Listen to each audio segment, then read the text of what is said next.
3 seashell. She sells seashells on seashore. Okay. Hi, everybody. Thanks for coming over. We are APUGDC, and today we will be presenting a very interesting talk on environment design. Today we're collaborating with the folks over at Digital Blacksmith School. Specifically, this is the founder of Digital Blacksmith School, Mr. Siew Hong. You want to make a quick comment? Good. You guys enjoy? Yeah. Okay, going straight into it in case you don't already know what we do, who we are. At APUGDC, we mainly focus on promoting game development content. We host talks, we host events. Once a year, we have a really big event called Red Game Week. If you already missed it this year, we suggest going next year. Very fun. To keep up with all of this, you can go to our Instagram, you can scan the QR, or just on Instagram, you search up APUGDC. First result you should get. Now, moving on to the actual meat of the presentation. Here we have Mr. LUM SIEW HONG, very esteemed concept artist. He worked at Passion Republic for 10 plus years. He's been in quite a few major projects. He'll go into that himself. If I didn't already mention it, founder of the Digital Blacksmith School, and he's got a ton of experience under his belt. I think during this session we can learn so much from him. And I will pass it over to him now. Ready to go? Right, so far.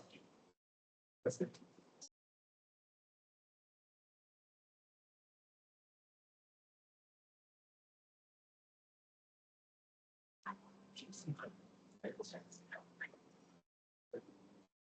There you go.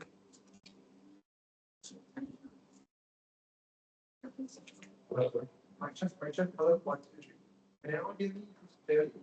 Clear? They all good? All right. So hi, my name is Siew Hong. Thanks for having me. Thanks for coming as well. I know it's raining outside.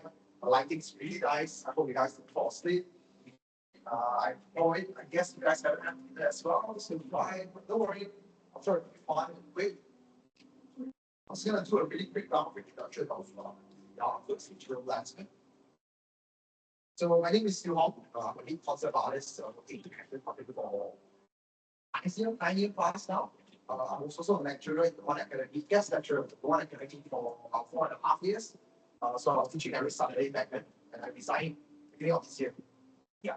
I also started a studio in 2022 and 2024. It's a studio started during the lockdown to freelance with my friends. So yeah, it's just a small studio for class purposes. Then after that, I started Digital Blacksmith School, which is beginning of this year. And the goal of the school is to help people. Oh yeah, sorry, fun fact, I also complete the stage jiu-jitsu. Anyone here into martial art? Oh, okay. Can I quickly ask? Yes. What is your favorite choke in any position? I like leg locks. Leg locks. I like tricky techniques.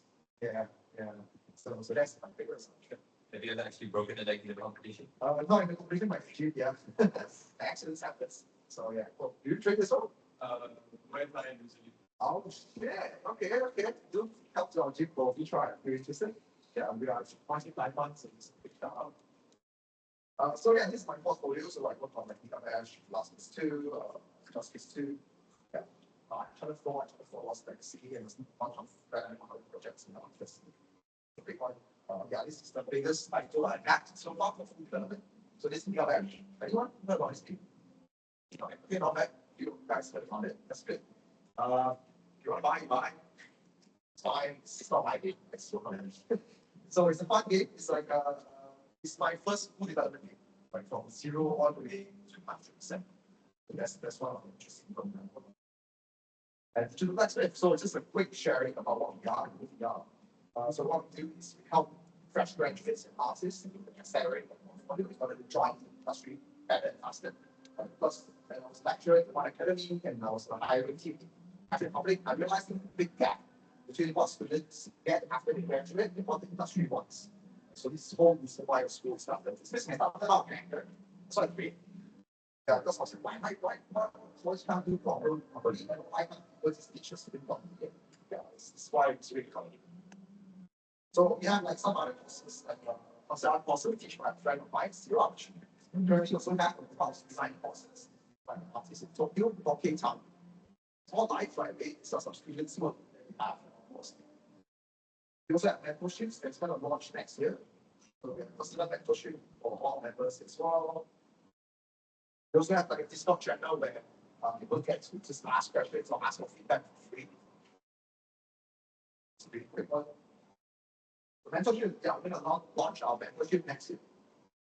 And we also recently had our YouTube channel launch. So if you're interested to watch any of our live session, and feel free to go there and check it out as well. We have really interesting lineup of artists and more sharing with different people. And we have more interesting courses that we'll try. Next year we have a lot of like live events. So hopefully you get to see you next day. So yeah, that's it for the ads. So we're gonna jump right to the topic for today. So 3 fire ways to stay environment. I know it sounds very Gen Z, kind of on purpose because I don't know if I like this title because this old man just say, right?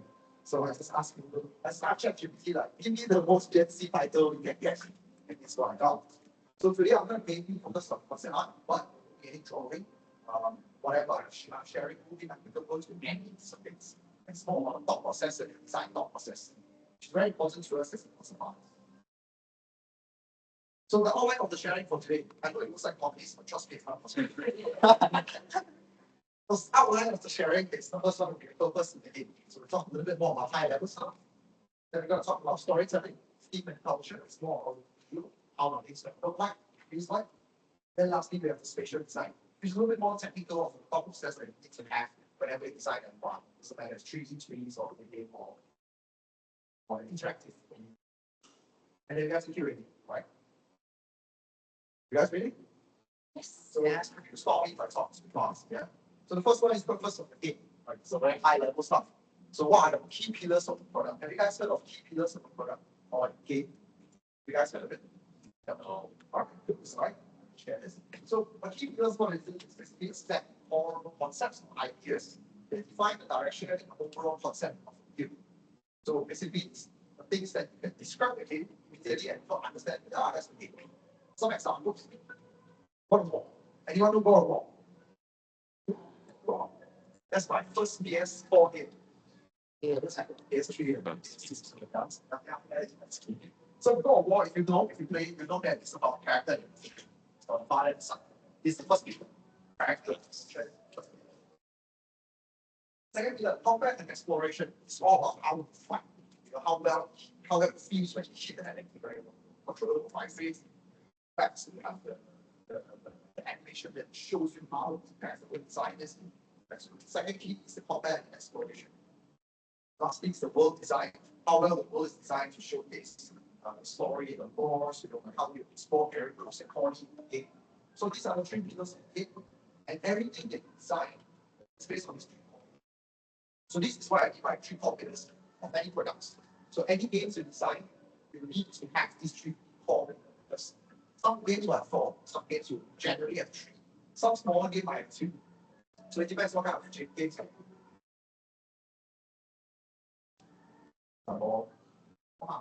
So everything you see here is based on. So every output you see here is based on it. Then we have Top the Left. Anyone think Top the Left? Okay, not a lot. I love the game because I can. Yeah, so I name all my followers all the Chinese swear word as much as I can think of. Yes. So this game also has 3 core pillars as well. The first one is rituals and top management. So yeah, basically you manage your thoughts. How you rituals, how you want to get them, how you kill them, how you exercise. Then it's no like combat. So there's combat mechanism in the game that go on fast stuff. This is the last one, is the exploration and resources gathering. So you see, these 3 things are very important for this game. For those who play, you know that, yeah, this is basically 3 main things. Right? Without these 3, the game's nothing. Lastly, Legend of Zelda. Anyone play this game? Okay, fine, good. Don't let me play this game on a flight. I thought I was sleeping. Yeah, okay. Yeah, sorry guys. I'm really sorry, but this game made me false. Yeah, but so I think the game mechanics is really interesting. So one of the core mechanics for exploration, basically you can do anything you want, anywhere you want. players' freedom. Like I said, you can do anything you want, anywhere you want, any way you want to find, any way you want to solve the puzzles. And lastly, the dynamic interaction, which I find really interesting. One of the samples is like if you wear a metal arm for the waiting place, and then it starts lightning or something like that, you can actually will slow it down. Right? Right? It's not crazy, right? You guys remember, right? Yeah. So things like that. So these are the three common pillars that make up those things. So before you make any game, you need to first remember what are the three pillars. Right? And after that, only you go into the deeper question of asking, okay, is this level essential? What is the function of this environment for my design of the game? And the game loop that's very strong for the game pillars. So before you answer all these things, how the game looks like, how the game speaks like, how the game should play, your core pillar has to be set first in the high level stuff. This is the first step. Step number one is to make the game. So then jumping deeper into it is that is this level essential? Same thing, it's going to go back to the pillars again. Are you adding any features that will contribute to the piece? Then only we jump to the second one, which is visuals. This is my favorite part because I'm a concept artist, so I get to do a lot of this on my day-to-day in the office or in my free time. So storytelling, theme, and culture, why is it like that? Because that's usually how we tell a story, right? We go to a Chinese temple, we know it's a Chinese temple because of the design. We go to like a ritualism building, we know it's a ritualism building due to the conflict inside, or the emptiness, or the coldness that you would, or the environment. So after you have the high level stuff, then now we need to look at like how the game looks like, how the game feels like, or if you're drawing something, how it looks like, how it feels like. It's very important. So I'm bringing up the two different keywords. One is called literal references, how it looks like. Second one is conceptual, how it feels like. How does your design feels like? How does your game feels like on day to day? So let's do an experiment. There's two set of images here. So this A, this B. Can you guys tell me what you understand about set A? Just scream it out. Correct one. It's more standardized. A is a lot more standardized, where B is a lot more like, it's a lot of variety, but it still covers the same topic in general of being available. Okay. Anything else? B is more Okay. even 20 sure. Okay. Not wrong. Not wrong. What do you feel about A then? What are your feelings when you look at it? Romanticize. Okay. Anything else? Feelings. Can just yell it out words. Nothing. Nothing. Okay. What else? That. Set. Okay. What about the second set? Set B. What do you feel when you look at it? Very nice. Badass. Okay. What else? Okay. What else? Simply looks visceral. Okay. Yeah. You see the differences as you guys were describing set A. The answer takes some time. But as I point out set B, so there's a reason to that. Because if you look at both of them, they are the same subject, right? They are bills. But the set A is a very basic thing. It's like it tells you it's a bill. That's it. But set B, it has an emotion with the design that tells you that this is cool as bill. I don't know what it said, but it's just cool. It's like, so it's the same thing as your references that you need to have both kinds of references. One is to tell you what is it, how does it look like, how do you draw it, how do you build it, and then the other one is to tell you what's the feeling of it, how strong of it, that inspiration that you want to get from it.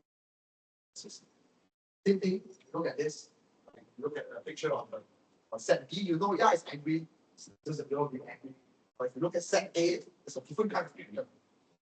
Right? So you get a lot stronger emotions by looking at set A compared to set B. Right? Yeah, and agree. You guys agree with that? So, yeah, so this is what it means for literal and conceptual references. Literal references are set B, conceptual references are set A.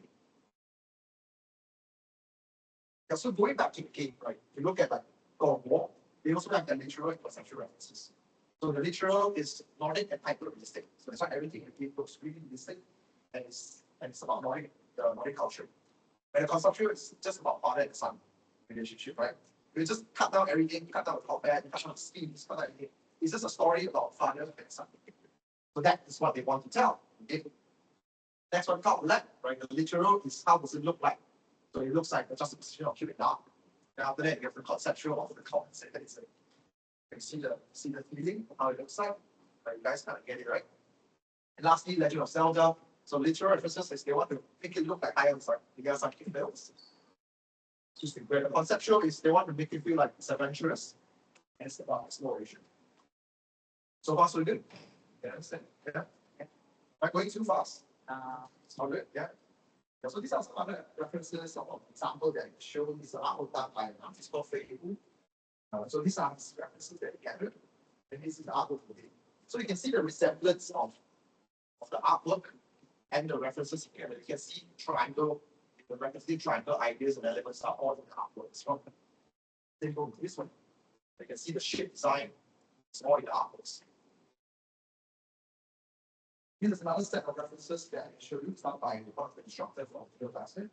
So he wanted to create a swamp. Again, it's like it's very dark, it's very scary, it's very creepy. You know, let's look for all these kind of references. It gives you the kind of scary, creepy feeling, and then the swamp as well. So you find how a swamp looks like, but at the same time, it's like a creepy swamp. And from that, we created this. So this is the importance of looking for references of how it looks like and how it feels like. So it's very, I would say something that's very basic. But a lot of people tend to skip how it feels like art because it's look for how it looks like. It's just like, oh, I want it to look like this, and that's it. I want people to talk about, okay, how should the game feel like? Right? How should the player feel like when he has played our game? So these are the things that I'm putting in. I can show you the comparison, the references, and artwork. So yeah, these are a few questions. What it should look like. Ask how it feels like. This is the first question. Second question you can ask after you settle your game. What cultural inspiration and what we told about. So these are the basic stuff that you can ask afterwards. So cultural inspiration, it could be like what kind of culture you want to instill in the game. Right? Because it's easier to design something that's already existing and then tweak it rather than design something from blue sky. Right? So it's hard to make something that's out of nothing. You know, people always say like, oh, I want to be creative, I want to be unique, I want to be the first. Technically, there's no such thing. A lot of the things that are designed out there are based on something.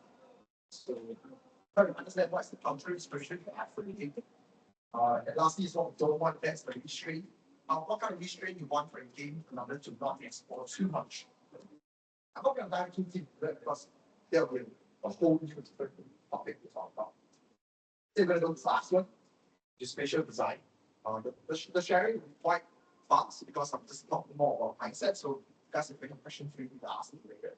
The last one is spatial design, which I think is very overlooked by a lot of people that are making, especially the concept artists in the 3D terms. So for a lot of guys, when I talk about environment design art, the first thought process is this kind of artwork. It's very active, it's very big, empty spaces, it's kind of images as well. It's not wrong, these are concept art as well. These are environment concept art as well. But they are not directed to concept art. They are not a concept art that you can use for level designer or game designer. Right? These are just inspirational concept art. So I can show you the differences between A and B. So you can tell that both are very different. But can you understand what are the differences in them? Yes. Just A sets up an entire number where you get the general feel for how many entrances. You get a feel for how many entrances there are, how light will reflect into the environment, and what aspects of the environment, such as essential fire and areas around. Also, A feels a lot more lived in than B. Like it actually feels like characters are interacting with like rather than just passing through, you know, and it feels lived in. Yeah, yeah. Yeah, that's good. The answer is actually correct. If you look at these two of them, both of them are pretty impressive concept art. But one is to show you the whole mood and the feeling of the world. It's like a dream kind of inspired kind of artwork. And the other one, it shows you the level, it shows you the how does it interact, how things like, how the lights comes into the world. So both are considered concept art. But today, we're talking a little bit more about this kind of concept art, where the concept art can show you what are the pathway for the designers, but also what are assets that the foreigners give you. So if you look at this scene, you'll know like, okay, there's an entrance there, another entrance at the back, another entrance at the top, and there's another entrance at the right. So just by looking at our level designer knows that, well, okay, I know what I need to do for this room as a block. Right, compared to this, imagine the really in this environment, it's going to be very boring because it's just one big ass black net. right? Probably you fight them, go there, you slay the children, you slay the guy, you don't slay children. I'm not saying that, but basically imagine you fight the boss in the city, it's gonna be very boring. Because there's nothing much for you to jump around, there's nothing much for you to explore. This is a big flat land. So if you want to go back to this kind of concept, I'll share a bit more on this technical aspect of this. The first thing you need to understand is what is the camera view and what is the gameplay about. Right? Is this a first-person shooter, is it a third-person shooter, or is it a top-down view game? Different kind of look will affect the way you're designing to design. Right? If you look back at like let's say like Dota, League of Legends, I'm designing the character in Dota, League of Legends to look like the character in, let's say, Grand Theft Auto. And because Grand Theft Auto is the camera point of view, but Dota or League of Legends is top-down. So the design, proportion, everything has to be changed based on that. Okay. Second is, what is this level environment about? This is the second question to ask when you start designing it. Right? Is it a fighting area or is it an exploration area? Because both have different way of designing it. If you're designing a combat area, probably the area that they need to walk in the fight has to be clean and empty, so that they have more movement, run around, fight it out. So there's nothing to block them. Right? But if it's an exploration layer, then yes, you have more obstacles, you have more things to block them, you have more buildings to obstruct the view, you have a turning point to wall, you can expose different location. Okay, so different reason for the level has a different look for the design. The first one will be how players view the enemy, the game, guaranteed space. So if let's say you look at like Valorant, first person point of view, do you ever realize that when you play Valorant or any of your previous shooter games like Counter-Strike, what else? You realize that everything that's within the line of sight is cleaner. Like the walls are clean, there's not much like random things going on, but everything above the line of sight is very noisy. And there's a lot of details, there's a lot of things going on. So there's a reason to that. Right? So if you look at this scene, this is Valorant. You can see that the pathway is very clear to the enemy. You can see the wall is very clean, so the enemy stands out very, very clear. And yet you see all the noisy things on top. Because the player will never go out. So they keep all the noisy things on top, the cleaner things on the bottom, so the characters stand out. So it's easier for the shoot at.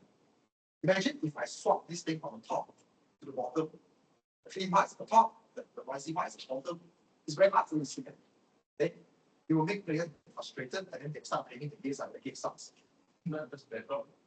Yeah, deadlocks, see as well. Yeah. There's therapy from when there's noise within that therapy. Correct. Yeah. So it's the same thing whenever you design, these are the things you need to think about. So if you just color code it, you can see the clarity of the surfaces and floor. It's very clear for players to play around. And you understand these things are very fast-paced game. So if things are not clear, it's very hard for them to work and also find them. Okay. Then they feel frustrated, then they'll find the not fun. Same thing with a different approach. So this is from control. Anyone with anything? Not bad. I love this game. Yeah, so if you look at this, they have a different way of solving the problem. One is the enemies are big. So to prepare all this, it's really kind of like that's the enemy. Second thing is they will use this kind of UI to indicate the health bar of the enemy. Even though it's obstructed by gas or whatever, when enemy shot someone, they'll have the health bar appear. And like, okay, I know he's somewhere around there. I can just keep shooting there and see how else is down. So they are this kind of approach as well. That's why Dota. Dota, yeah, it's Dota 2. So if you understand Dota 2, there's a hierarchy list in the design. First thing is the highest of hierarchy. Visual hierarchy is VFX, character, items, buildings, trees, and then the floor. So they have a hierarchy of value contrast, color contrast, the clarity of the visuals based on this list. So when you play the game, whenever there's like a warming of warfare, you can still understand where is your character. So that's very important. So if you want to read more to it, you can actually Google Dota 2 art guide. There's a whole PDF document. The next one will be leading eyeline. So this is very important as well. Is to lead your player where to go without pointing them to where to go. I know sometimes we play certain games, you can press Certain games yellow. some game has a yellow line, right? So it's very easy for the go, press the button, then you show your line. But it breaks the illusion of the game, right? It doesn't feel like you are in the world as a character because there's a line. Something like games like Hitman they make stuff like that homework, or stuff where you have that like sixth sense. Yeah. You can like, it doesn't break the immersion of the game, but it technically leads you to your target. Yeah. By highlighting, the players and like the other people you assassinate, you put out a different color. Yeah, but that is still something that I would say, as a word for it, but what was it? It's still sort of breaking the immersion a little bit, when compared to like God War. Although yes, they have that light thing that you can hit to follow where you should go. But what is very interesting is that there's always two paths you can go. One path is the main path, the other path is the side path. If you go to the side path, even though it's a dead end, you get a reward. Like for those who play, like I guess remember, it's always the chest, side path. Right? So that is a very interesting way of showing, like, okay, gameplay level, like, okay, I can understand the side path, the main path. I want to take, I want to take, it's fine, let's go there. So this is why it means fine. So I can show more examples. For example, go back to control. Can you guys see where it's supposed to go? Where's the angle supposed to go? Right? The top light, right? It's going to the light, right? So that's very important. Like, so, oh, lights, just go there. But there are other subtleties to that. Right? The other subtlety is all this piping. Piping on top. But the piping is pointing into that place to lead the player to there. So these are UI that is more subtle. There's a word for it, but I forgot what's it called. Yeah. Sorry. Leading line. No, there's another word for it. What was it called? Yeah, there's a very technical term for it. For this kind of combined, like subtle and it's very obvious. I'll get back to you guys if I remember. Basically, in this environment, you can tell when the players can go to the door, time up, and that's the angle you want to go. So really highlights is very important for any design environment. Next one, break up. This is a very obvious one. Blood trail. Yeah, okay, actually, okay. So in other games, there are other different kind of breakpoints. It could be look at a chart source. It could just be a very fast red punching cost. Basically, it's possible. I don't know whether you realize it. Maybe subconsciously, oh yeah, like that thing. But yeah, a lot of these little details that game, then you know how to go there. Break blocks, we call them break blocks. There are also things like that. Right, so it's a very obvious end goal for you to know. Okay, that's the ultimate space I need to go. That's the link for me to go there. This is another one. So this is more of like lighting. You can use lighting to lead the player to know where is the location they can get into. So in the forest, how do you make a forest that is linear, but at the same time it feels like it's not linear?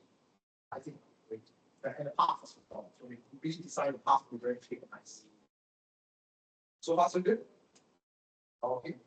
Next one, collision. Okay, so this is important. You guys know what's collision? Collision box. You guys know, right? Yeah. So collision is something very important. To ask yourself, is it comfortable for you to walk in this environment? So there's two references here. There's two visual references. One is a real life reference. The other one is an Unreal Engine render done by an artist. I understand that a lot of time your lecturer probably tell you like look for references. Right? Right. Oh, and look, really, oh yes, right. Like yes, you look for reference, right? You need to base something on a reference, right? Right? Yeah, that's quite important. I don't know whether you guys. But basically you need that reference. But to me, you also need to learn how to extract information from the reference. For example, if let's say we need to build a game, there's a hallway, right? And then in this hallway, it's a scary hallway. There's gonna be a creature chasing you down the hall. If you look for references, you find something like that. Then okay, the game brief says I need to build this hallway, there's a creature chasing me.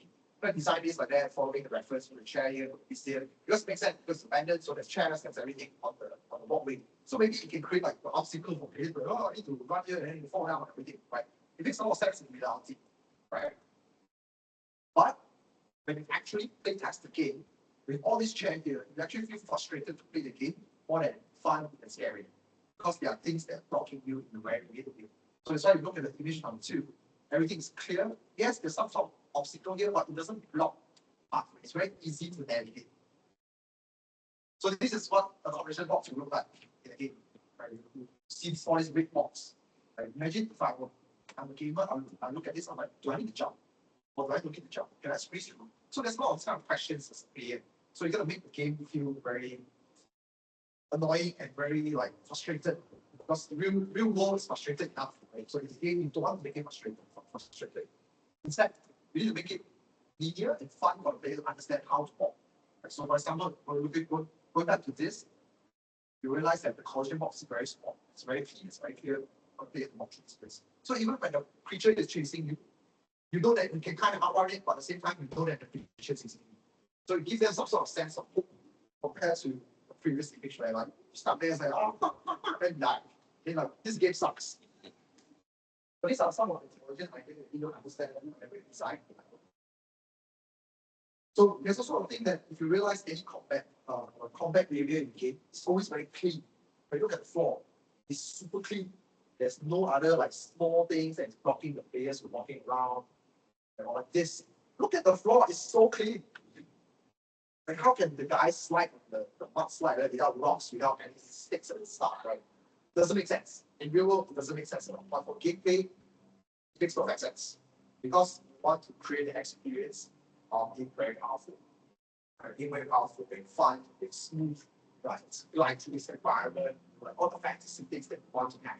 So you want to take away the realism, the frustration in the frustration. You want to make the game feel fun. Same with this. Simplifying the data, a lot more things there. Great version of the environment, but choose to keep it empty. It's like some series there. That's it. It's like a play and fight. Easy, simple, and simple. So what okay? Yeah, set, budget. Yeah, keep it simple, keep it easy. Yeah, basically, when we're working on Last of Us 2 back, the art director always tells us Last of Us 2 is not really the same. It's actually very stylized. You need Glass looks really real.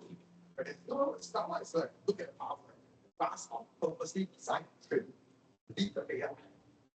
Or purposely clean up so that the player knows where to go. So this is why I meant by the stylization. Grass as well. Grass is not the same size as normal grass in the world. Grass enhanced, like taller and longer, so the player can hide the grass. This is why I meant by style. So the last one we did.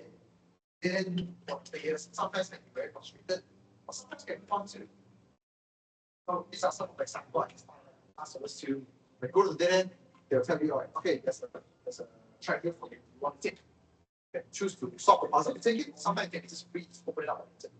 It's an easy way to want someone to explore the environment. Basically, that's what we're doing. There's something there. Something there, except chessboard. Take it, okay, but stop my few jets, something like that. But there are also ways of like designing this kind of dead. You can either design it as a locked door, which is very straightforward. Or you can design it to be a more storytelling based. Like, what if the door is not just telling you it's locked? What if this door is destroyed? It left a little bit of hole underneath, then there's like a pool of blood coming up. And then maybe it seems like don't go in. Then you look at it, it's like, okay, I can't do it because it's destroyed. Someone died inside there, maybe something hidden inside there. Right? It's a very storytelling way of blocking the dead. So enough of those back then, we also designed all this kind of environment. Can't really show it here because you guys are recording, so I don't get any problem with copyright issues. So still, don't really tell you guys now. Yeah, also interesting way like this. 4-4, where you open the door and say off. Yeah, so there are different ways of you to create ads. Just have fun with it.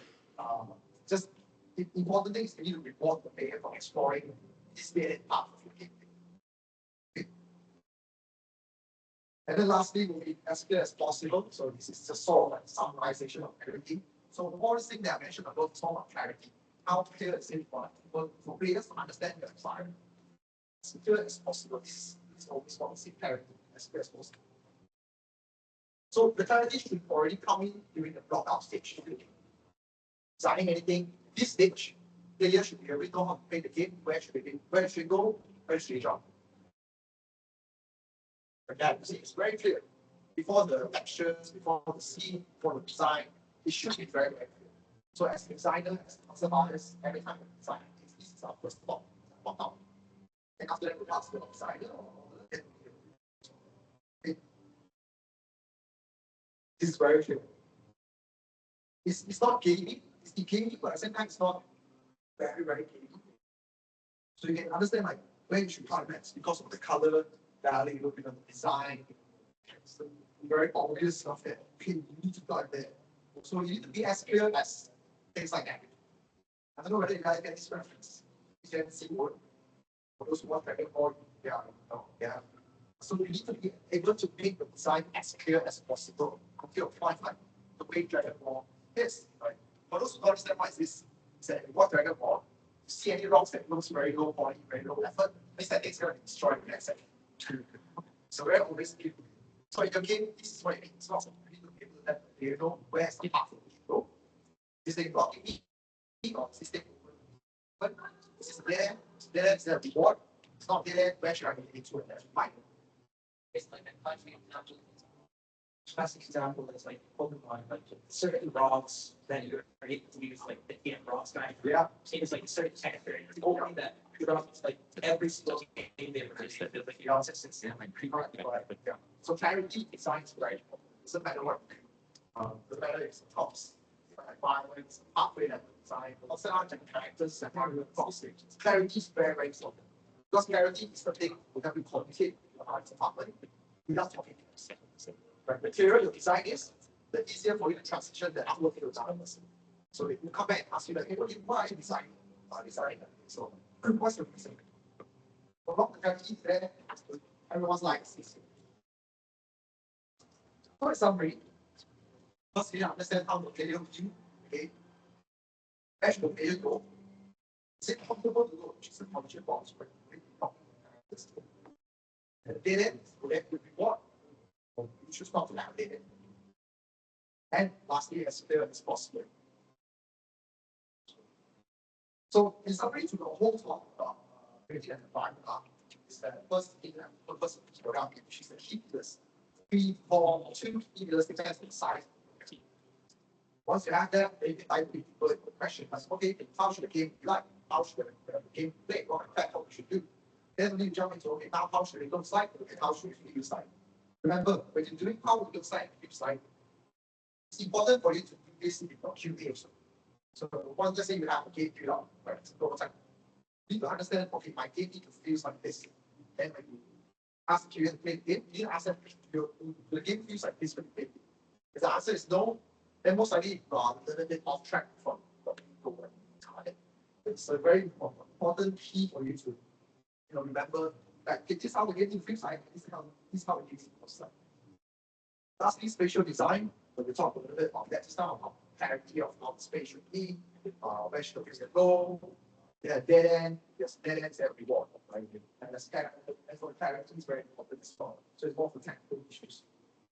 And that's it for the whole talk. I know there's quite a lot of things going on, there's a lot of theories, there's a lot of information, moral informations. If you haven't looked at the drawing part, it's just the theory, just the thought processes of planning at the beginning of doing the myself. I was a lot of ideas, but don't worry, take step by step, one step at a time. Focus one important at a time, which is gonna be, or this is gonna be an important advice for people with your game development experience. In game dev, there's gonna be a lot of problems. What goes wrong, what goes wrong. Even on the day you launch a game, it will go wrong. Yeah, I can share to you like the problem is that you got a first launch, the pricing was wrong. Problem with the pricing, everyone's trying to sell everything at the same time. Right? So I can tell you that things will go wrong in your whole game development journey. So just remember to take it one step at a time. Focus what you can. Right? Yeah, I think that's all for the talk for today. If you guys have any questions, you can feel free to ask me. And if you're interested in the Discord server, if you're interested in following us, if you can scan the QR code, please follow. Yeah. Q&A, we can leave those QRs up. Anybody with a question? After a detailed breakdown of this run, if you did. Questions? Feel free to ask me questions. I have a lot of cases that I can share. I've got one. If you go back to where you were, if I'm not mistaken, we were talking about the Go thing. I don't know, like it was a slide before that stuff. The one thing I remember. Before, I think one or two before. Almost. Yeah. When it came to like when you're making the rough models, when in the actual industry, do they do rough models for the entire game first, and then they build on that, or do they have like certain areas will have a rough model and then they just work with the ground? Okay, this is a good question. So your question is to the game developer build everything in the rough block out, then only the build things on the top, right? It really depends. So the thing about game development is that it's not a waterfall pipeline. So waterfall pipeline is like movie pipeline. You have a script writer, then you have the artist to visualize it. Then after that, you have the film director that come in and slowly sound out with you. Like in game, get in the script, the concept, modeler, game, prototype, go back to script again. Because the game's not fun. So it's very tight. So with that being said, it's very hard to bring everything about functions. So what they do instead, they will split chunks. Right? Let's say they were like, okay, level 1, let's do level 1 first. So we got block out level 1, do the product level 1. Let's play it, it's fast. That's why they have to call the demos. Correct. Yes. So they'll build chunks. Sometimes they will build the final boss first. It's very the introduction. And sometimes they won't even build anything yet. They just create like they probably just recycle whatever they have from past games or anything they built before. But just do early prototype, feel whether it works. Then okay, the prototype here works. Now we're going to just start full production. So some game developer does that as well. So it really depends on the companies or the game developers. Does that answer your question? Any other questions that you guys know? I want to be able to. Have you encountered such a situation where, let's say, you're trying to display the story through environment, but after official launch, it sort of gets misinterpreted? Does that ever happen? So what you say is during the production phase, there was a story that's supposed to happen. And as a game launch, it's different. But someone had to do it. Or like, you are trying to convey one message, but the actual player is sort of interpreting it their own way. Okay. There could be a few problems, or it might not even be a problem. So it depends what kind of message, I guess. If the message is very strong, if it's like a message that's very good, like not kill life, like not let's kill life, then there's something wrong with it. But if let's say something that's more subtle, something that people very serious, like you're trying to design something about, let's say mental health, or just like environment, let's say last week. Then, but the player is interpreted as like, oh, it's just about someone having a mental health issue. That's fine because the thing is there, yeah, but it's not 100% fine. Then it's up to the player to choose whether they want to get out more, essay reviews or characters interviews, right? So I think it depends on the situation. Some can be okay, some can have to see that involved. So it depends how often they are based on what it is. Does that make sense? Makes sense. Any other questions? Yes. When you're finalizing your concept art, right? Do you think if you want to make it look like how you look, do you just draw yourself like how you feel like it should be first, or do you just for thinking of the stuff that you want to make it how you look, and then in the end just build it out and then you finalize it? Okay, so what I understand is, in short, is how you really put things into the design, right? Yeah. All right, that's a good question. Let's go back to the slides. So, wait one.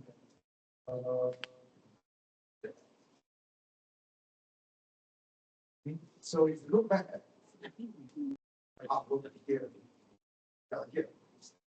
So how do you extract elements from the photos? So I call them elements, but yeah, different elements in every photo. So if you look at this photo, okay, so if you look at this set of photos, you can tell that everything has an iris, it has eye with the top, it's a black hole, right? And then it has like a veiny look. It has kind of veiny look. So I'll extract all these things. Like, okay, I need to have a black hole. I need to have a very veiny look on the side. Color choice. Okay, then I look at it. Okay, there's quite a lot of like warm tone color with like black, like heavy black is warm tone. And I said, okay, I need to extract that. So I right. But then at the same time, I also look at it. It's like, okay, there's quite a lot of like very natural materials. Like there are rocks, there are nature plants, like swamp stuff, flowers, or even like this kind of smoky crooked trees. Like, so from there, I'll extract all the scenery. Then I'll remember all this information. And then, so you look back at this, has all the elements as well. It has the more nature look side. So swampy look, so the veins, the veiny look, black hole. Right? The color mode is not really following the warm tone, but generally it has like this one. This one, the reference. So this is how you extract. You want to find what makes it look like that or feels like that. Shut that, put it into your example. So it will take some time, it will take some experience as well. So the experience is not about experience in drawing or designing, but it's the experience in things around. Right? How basically you go and teach us. You cannot just take and teach. Because experience is about it. That's what makes you understand the feeling of the design. Right? If let's say you never been to a swamp, you never know how weird is it to swamp, right? How humid is it, how hard to walk in the one area, right? So if you have all this information into it, it's easily for you to extract them and put it inside. Then of course the literal references will be just okay, how does the tree look like in the swamp, and that's how you treat it inside the swamp. Just that from there, okay, for the tree in the swamp, we have very different. I want it scary, then okay, I need to look for scary, which is how does the scary actually look like. This is harmony and peaceful, then I'll look for things that have more monsters, flowers, right? Shapes are a bit rounded and less like actually important. So extract the information from that, or the elements from that, and put it into it. Does that make sense to you? See, right? Thank you. Any other questions? Doors open. Anyone?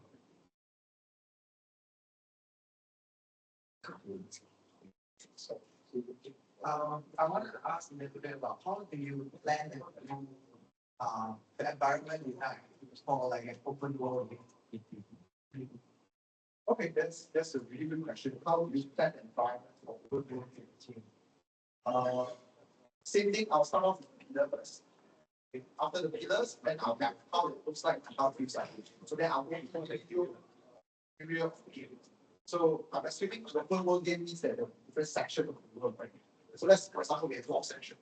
Then I'll understand that, okay, there's 4 sections, what kind of experience I want for that to happen in this 4 sections. In my game pillar itself, let's say my game pillar is combat, exploration, and just, let's just go to a combat exploration. Game pillar is 2. 4 areas. Okay, then what kind of environment it would be? Maybe the first one I want them to experience fire. Second one is ice, grass, and maybe like abandoned places like very, how to say, like the place after the volcano, so everything's dead. Right? Then you can see different color code, right? There's red, there's blue, there's gray, and there's green. So then I'm like, okay, then I'll just try to look at it, like draw conceptual references. The fire, how does it look like? How does it feel like? Does it have to look like everywhere is lava? Or it doesn't have to be like that. Maybe some factory has a lot of fires and buildings there's like power coming down, or something like that. Right? And how does it feel like? Is it supposed to be hard metal? If it's hard metal, then maybe the factory feels like smites, feels like stuck in chains, sort of chains, right? But if the feelings is more of like it's just a hot fiery volcano of nature, then everything will be like on nature platform. Then from there, yeah, just repeat the process. So this is how you can plan. You want them to have different experience in different environments. That's the most important thing. You can't have all 4 areas you can see. Because in the open world, they can choose where they want to go. So meaning everywhere they go, they need to have a very distinctive feeling look the environment. So when they go there, they know like, now I'm going to see it. And this is now I'm going to be able to. So that's how we did last week. Does that answer your question? So like I try to recall back to the PR batch. Before we design an environment, I will always have like how one reach that to another direction. I'll be like, hey, I know we haven't figured out all the maps yet. These are my ideas. You know, it's like, hey, I have the forest map, right? And the forest map looks like this. So they are just all references. There's no drawing it. It's just all references, right? I'm showing them how that map looks like and feels like. So a lot of things that I proposed at pitch is actually very similar to the final design of the game. So it's just all like achievement with references and what is given much. And the references I use, they are never CG references. It's all like natural references, like actual real photograph. At most, I'll use screenshots. I actually use screenshots just to convey the feeling. And so that's something like that. But I don't know whether we should. Thank you very much. Any other things? Last one. Okay. You were talking about the conceptual and literal parts of environmental science. In the process of doing that, do you really pay attention to both? When you start with the literal, go to the conceptual by Sanskrit? So I think both is important. I can't run them both at the same time. Because literal can't exist without the conceptual. Conceptual can't exist without literal. Because conceptual is a concept in a sense. You can't hold it, you can't see it, you can't touch it. Simply. But literal is something that you can touch, you can see, you can describe. So both can't really exist without each other.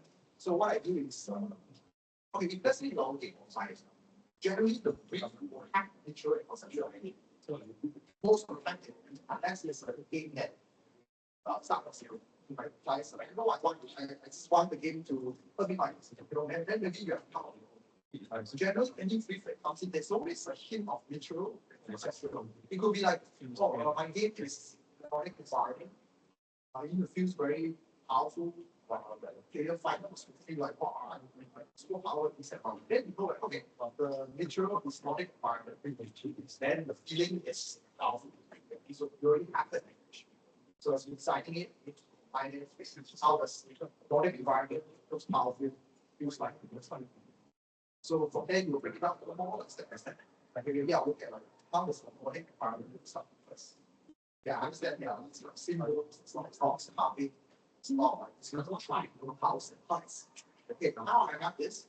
Yeah, now I need to make them feel angry, powerful, boss fight area. Maybe it's on fire. This is like the place on fire. Again, it's maybe the release are very big. But it's so huge that you feel like you didn't have the power. So you feel powerful. So I want to destroy anything. So yeah, also other than this, like what if this powerful place that we playing skill, bringing this body looks very big. So then you have this tiny small fighting giant. That is also a solution. So I wouldn't say which one to start from first. It's more of like how do you solve the problems? Like how to solve the problem with like, okay, what should I tackle first? Because it really depends. But if you really want me to give an answer, I guess you will start with the truth. How to make sense? What's the need of this game? And for me, you add on the question of format. So which part say like it's a vision that kind of branches off from there. Yeah, It takes so many times. yeah. That's a good one. All right, yeah, that's my question. Awesome. So would you say that like we can apply this workflow process, like this creation of shows and stuff as well? For example, like, let's say we have a set theme and it's supposed to be based in like, I don't know, World War I or something. And like there's a sense of like found brotherhood and stuff like that. Is that the theme part? Would it apply as well to that? And not only game it, like we can apply these three pillars as well. Yeah. It's about this as well. Yeah. Because I'm trying to share in a point where it's not just marketing and sales, it's marketing whole capability pipeline. So anything that I share is already skill based, very based. So it's applicable for yeah. Because I like to learn skills. That's why a lot of things I share is quite I learn three points, principles, principles. Any questions? Last call, anybody? Oh, there we go. You know, like your career experience, you have anything you're starting maybe more going. It's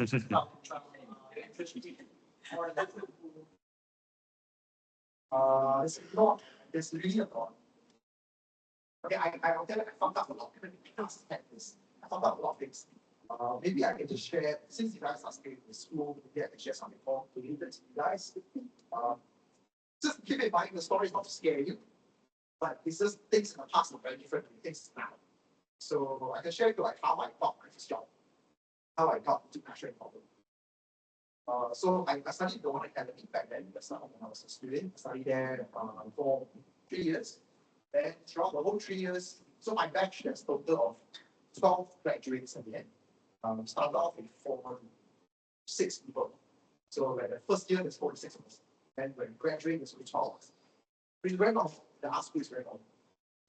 So throughout the whole 3 years there, I'm sort of considered a top student by the But GPA is always the highest. It's very close to 4.0. My assignment is always A, it's always full marks. So I was like, getting a job, okay, hard, right? Because I'm doing my best speaking. And then I have like friends in my class, which they are still my prospect.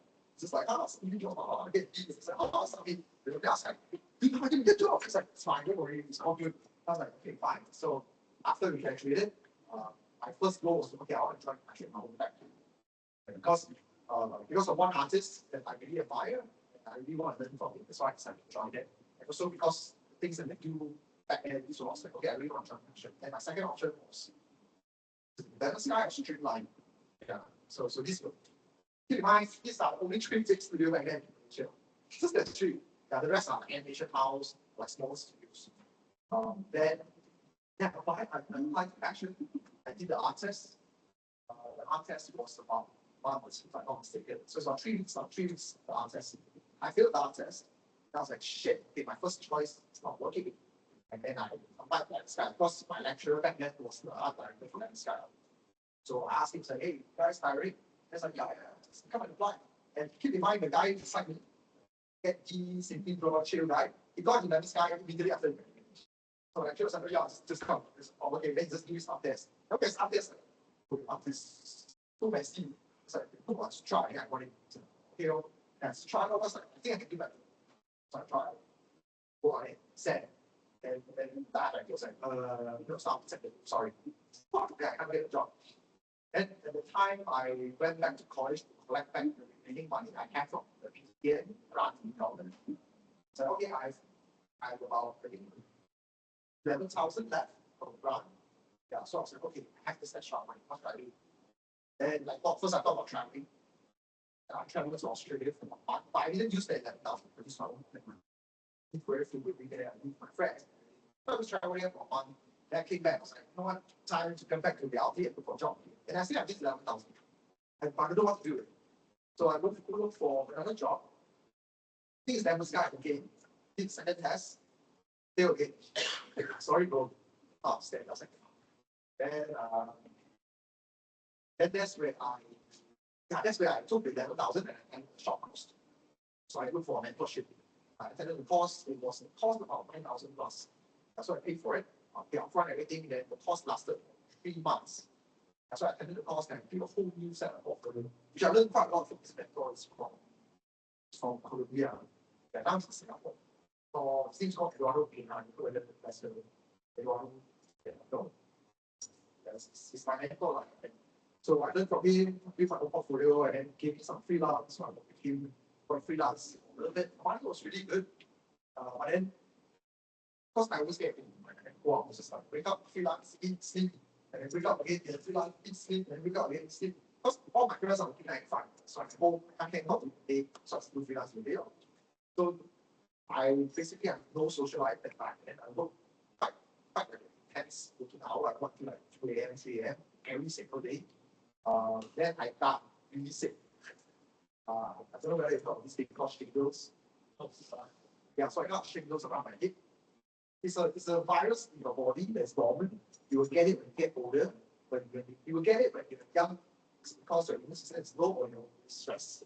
So I got that to get my eye and everything swollen up. Before I can't even open my eye. Take medicine. Then I realized, like, fuck, this is not a life I want. And that's where I decided to apply it.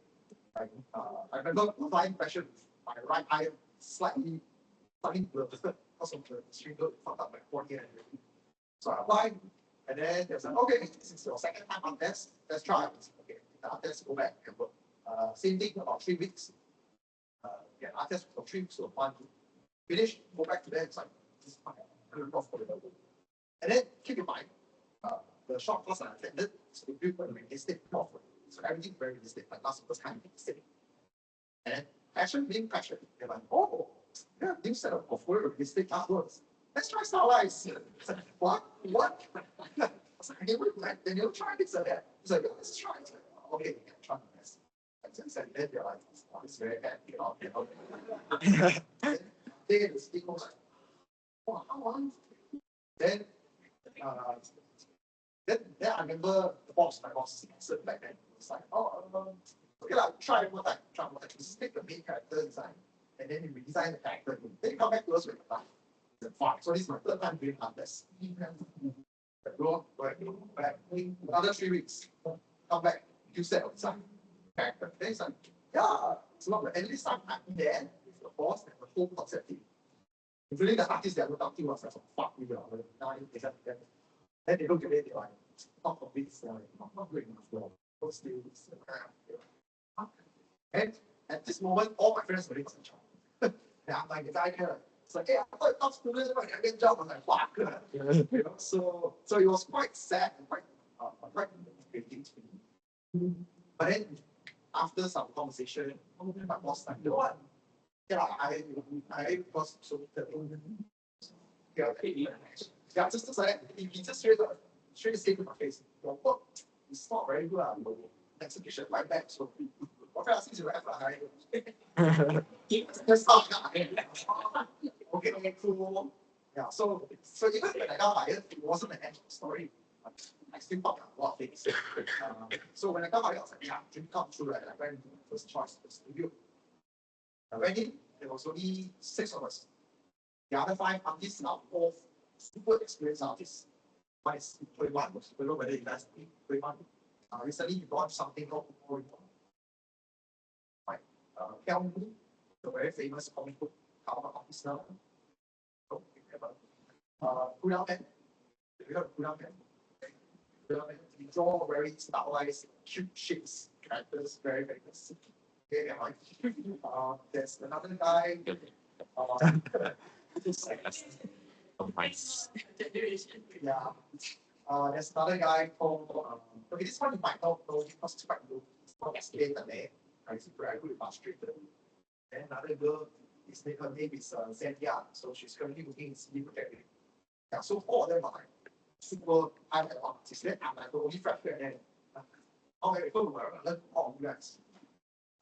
Obviously, it doesn't work out well because everyone learned really fast, very good. So a lot of them just push straight.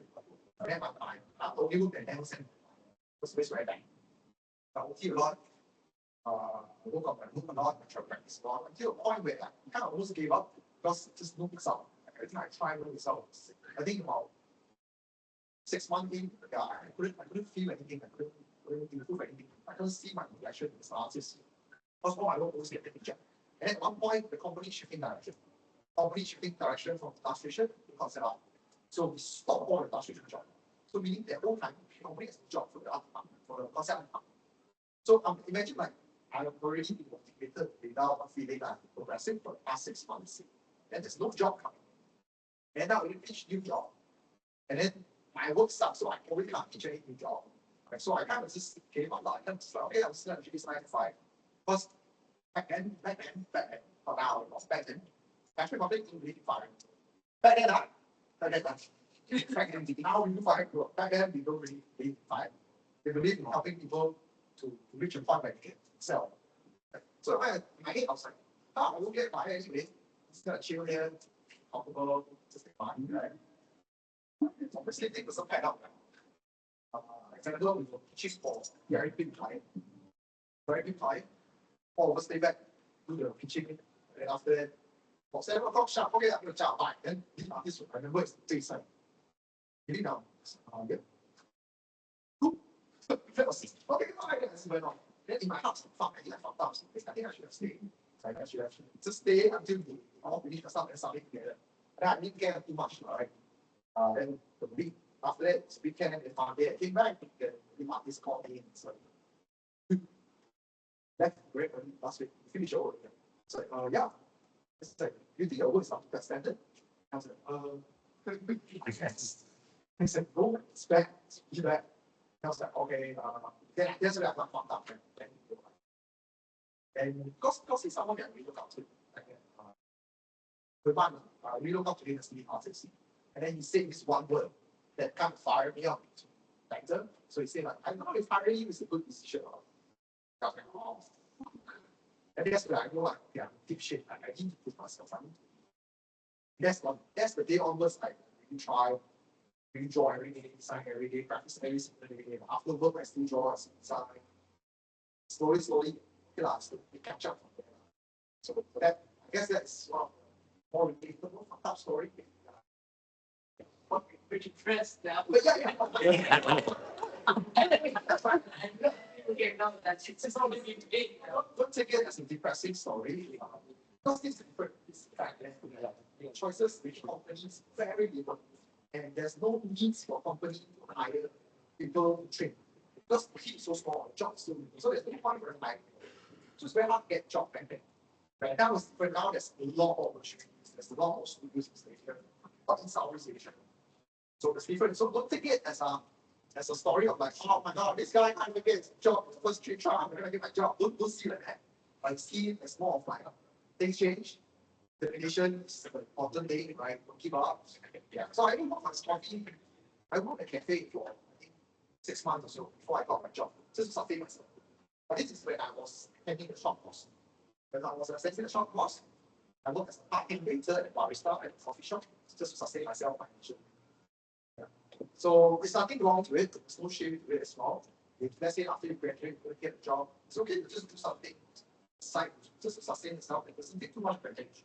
And attend courses, refine and post, build your portfolio again. It's really no wrong to that. And honestly, I felt like every design courses or every game dev courses out there is not enough for these 3, 4, 5 years. There's a lot more things for you to learn. Yeah, so see it as an inspiration story, see it as a depression story. Yeah, because I thought what they say not good.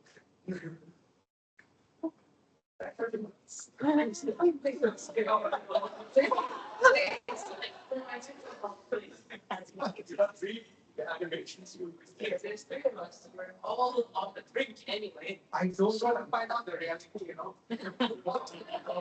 So all I really need is something that you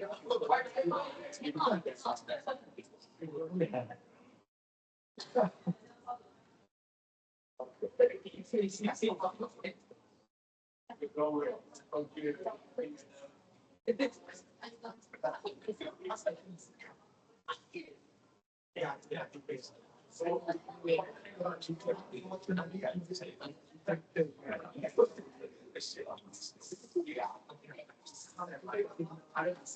but it looks good.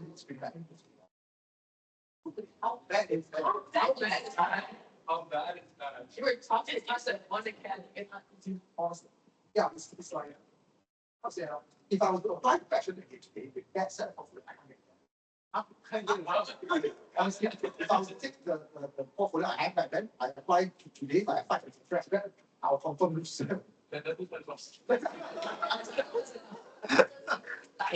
Trust me, things are not that. Yeah, not still fine. It just depends how well you do your performance. But you're going to still.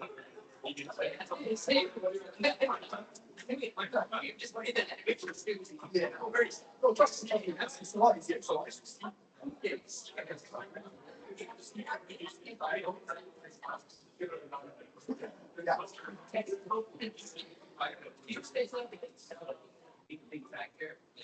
Especially the house. yes, networking is very important. Yeah, networking is. I would say a lot of time that the people that are hired to actually, a lot of times, most of them are true referrals for them. Yeah, it's very rare to hire someone and to provide any comments. Because it's a risk. You don't know if you hire this person, get it form, get it the whole system, culture. So a lot of times, hire people based on referrals or preferences, or even people we know, or get asked a lot, like, hey, you know about this guy, you know about this guy. Yeah, so networking is very important. So again, go out and touch grass and stay home. Of course, unless your portfolio is any fucking good at it, no problem. You go anywhere, everyone wants you. You're going I'm dropping it down. You're starting to degree. Well, trust me, the portfolio was quite bad. Honestly, it was very bad. Yeah. I'm very curious. It's fun. You know, you go through what illustration kind of images, then you feel like what kind of bands. Yeah, please. So we kind of know, you know, how bad I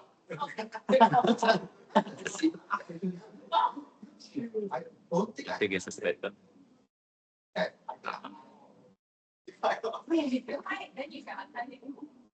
can. Such Star Wars.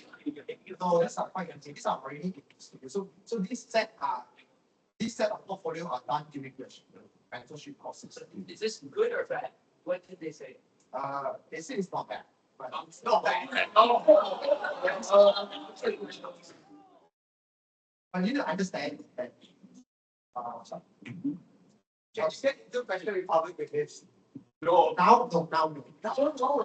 You want me to show you our French grads? Yes. Show my Yours is still like different generation. You need to find a generation. This guy.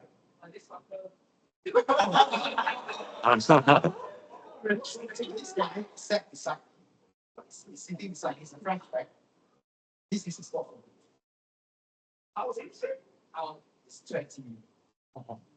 3, 4. Okay. Okay. There was The thing is, he study a different thing before joining last week. He studied like, yeah, it's not like those big emperors. Yeah. So then before, then he only came to one side. That's why it's big. It's not the same. That's not big. Yeah, so look at his work, look at my work in mine with injection division. So, I mean, from what I see compared to the sheets, the character sheets, expression, is that, would you say it's not really the art that was bad, it was how, but it's like, no, it's like when you show the one that you ruled, like after, like, I just thought, also, it was like really, it was very, like, you know, how it's last year, like, 360, there's somebody that, like, I think more institution, not really on sheets. So it's rendering. So we look at it rendering, it's a lot more polished. The material is very clear. So it's a lot of the clarity. Kudos actually looks like it. It's okay, I'm a programmer. Yeah. Oh, look at us. That's not that case. Thank you very much. It's another guy. I might start this. This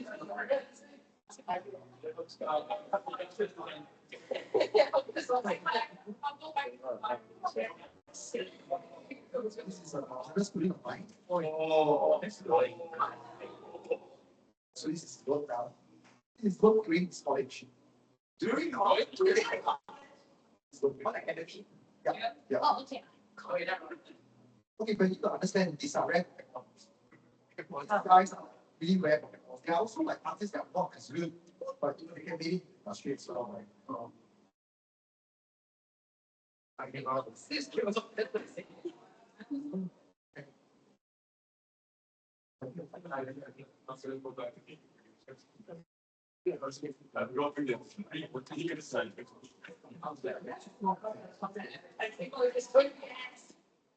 bad.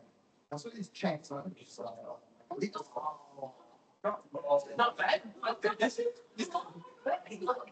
can tell you that. It's also good. I don't know. I have to start yapping. if this is not bad, then we're not planning. Yeah, I guess to understand, my classmates was really good. But they actually, like, that's all they did. Basically, I was in the class of prep everyone's. Like, really, all that period. Is another schooling of mine. So it's funny, my classmate also like really tough.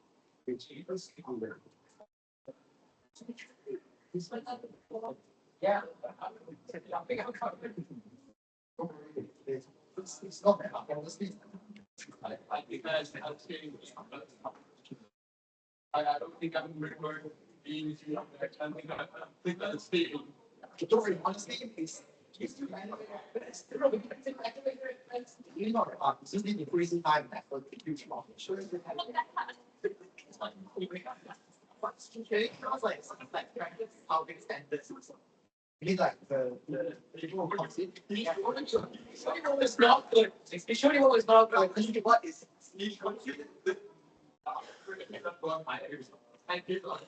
this is one of the students she applied with this set.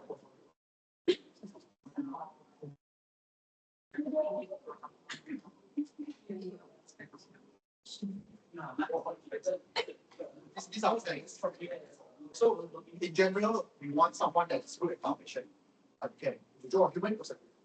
Draftsmanship is you as well. So draftsmanship is how like sketching. And so we can sketch this like story guys. Sketches like this. It's like very nice. It's rough. So you can tell the draftsmanship is that This is a rough sketch. yeah, it's,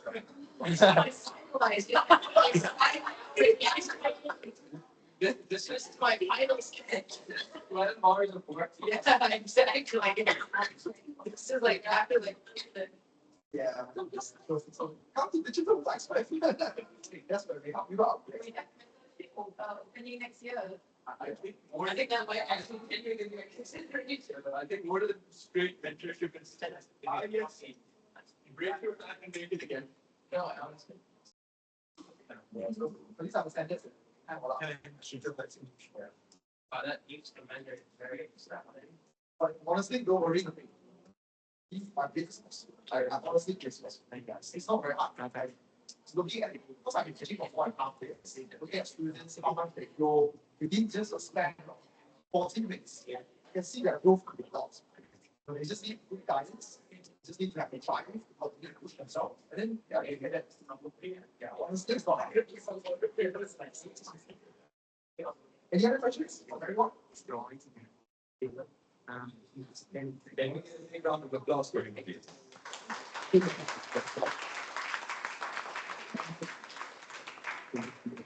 That's very good, this level of experience, right?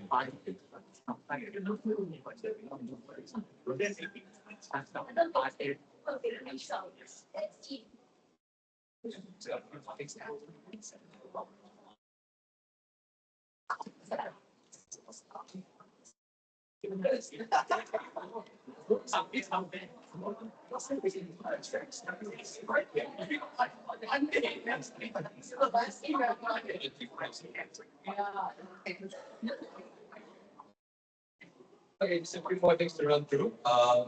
Everybody present, especially those who are non-members of the APUGDC, do kindly fill out the feedback form. I'll leave it on the screen right here because we do have future events upcoming, and these feedback forms, they help us out.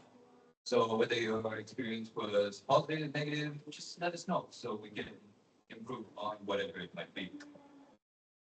I'll leave it for like 30 seconds to read the scan.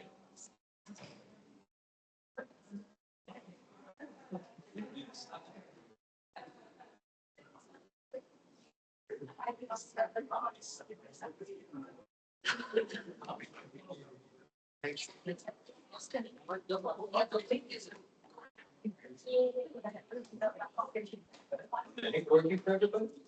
Could be. Working? Okay. How many people have that are working? Yeah, how many people we got working? Okay.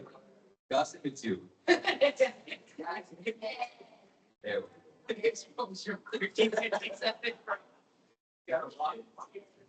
Okay, nice. I'm gonna be moving on then. Anybody want me to wait 5 seconds? Okay, moving on. Right with a few announcements. Here you go. Thank you, everyone. I would like to actually have a second round of applause for Mr. Siew Hong for being fantastic. We love to have you. Thank you so much. And here again, we have the APUGDC Instagram. Feel free to follow. We have more events like this in the future, as well as the EBS schools Instagram link here. Please feel free. I am personally going to be probably joining this because I think I need it. Please feel free. Yeah, they have upcoming events as well. When is it? What's the next? We haven't locked yet, but maybe next year. This year is that's it for this year. We're too tired of this year. Sneak peek, sneak peek. Yeah, we will have a few live events. There will be one flag. Yeah, it's because I have a friend from Australia, so he's an artist, so we want to come over to run workshop and just going to walk around them also. That is one. The other one, I don't know if I can announce yet, but there was going to be late. It's going to be a few days workshop. But I can't announce yet, unfortunately. Yeah, it's because it's not open. It's still talk. Yeah. Keeping this as a state. Yeah. They follow our side and stop. Also, we also have a big club announcement. We have merch now. We get special. I'll give you a little sneak peek.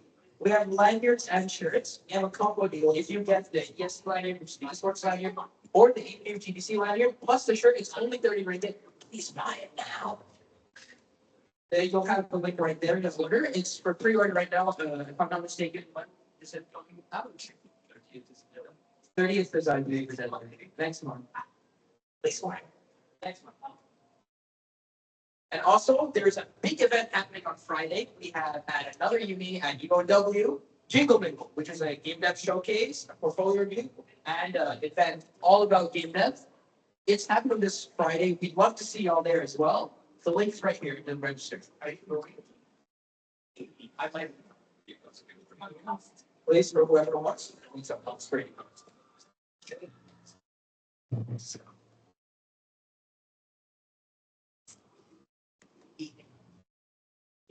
So, okay. It's like, but you can explore it. Everyone got it? Everyone. Now, let's have a photo session. Can everyone come into this area? If we don't mind. Come a bit closer, count. Here.